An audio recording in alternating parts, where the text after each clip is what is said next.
Hello my friends, I'm Mr. Larson and I'm the IRC Tire Guy. Today we'll be doing more dyno testing. Now a lot of you guys have asked to see what a dirty air filter does when it comes to the power performance of your bike. Obviously there has to be a performance decrease, but knowing the hard numbers would be valuable information to consider when it comes to the filter maintenance of your bike, especially to all you guys that tend to go one or two more rides than they should on a dirty filter. I know I'm guilty of that. So let's get right into it by first talking about the feel of the machine's power when your filter gets dirty.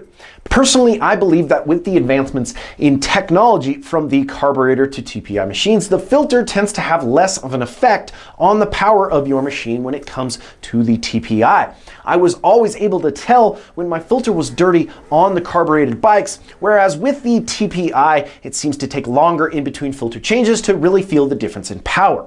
In my opinion, the TPIs have a longer period where the bike feels normal with the dirty air filter. Then it's almost like a switch where you can really feel it running more rich on the bottom. Now, I might be off on this, but it even seemed more like a switch when I added the TSP head and reflashed ECU to my setup. When the filter got really dirty, the switch was flipped and the bike ran noticeably different.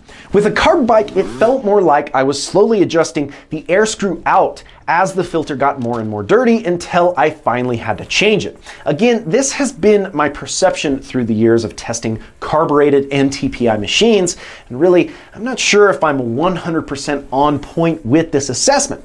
I guess it would be interesting to test the same clean and dirty air filters on two different bikes, one TPI and one carbed, then see the average difference and affected power between the bikes and filters. I could see where a lot of you guys would be interested in me doing something like this, but honestly, that seems like a lot of work, and personally, I'd rather go riding than stand in a dyno room all day breathing in two-stroke smoke. Maybe I'll do it, maybe I won't, we'll see. But back to the filter test we did do. We took 3 different filters, one clean, one right at the point where I wanted to change it, and one way past the point where you should change it. Now, I know you probably want to know the exact hours on each filter. I can speculate, but this is all relative. 5 hours in the dust compared to 5 hours on a watered motocross track are completely different, right? I live in Utah. Sometimes it's dusty and sometimes I'm riding in snow. The dirty filter is right at the point where I usually change them, around 5 to 10 hours depending on the situation. I go more by the visual inspection, and this is the look of a filter that needs changing. The extremely dirty filter is about double the time I usually put on a normal filter. This one is at the point where you really notice the decrease in performance in the way the machine is running. We installed and tested each filter on the dyno, and really the max power results were as expected. The clean filter highlighted in red, the dirty filter at the recommended changing point is highlighted in blue, and the very dirty filter is in green. We have a 3% increase in peak power with the clean filter. The really interesting thing to me though is the torque power curve between the filter highlighted in red and the dirty filters highlighted in blue and green. They almost have an opposite curve, especially between the green and the red. Every time the green goes up, red goes down, and vice versa.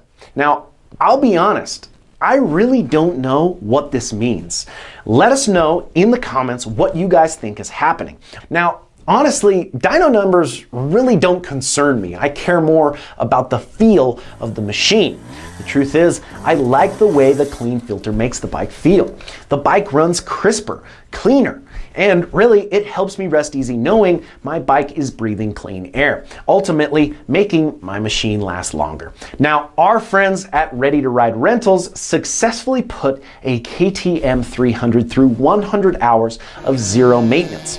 No oil changes, no filter changes, no maintenance. I suppose to show the durability of these KTMs. Now, Bo at Ready to Ride said he'll send me the filter to install on my bike in dyno test. So stay tuned for that in the future. On next week's episode, we'll have a very important technique breakdown on the secret to holding good traction in technical situations.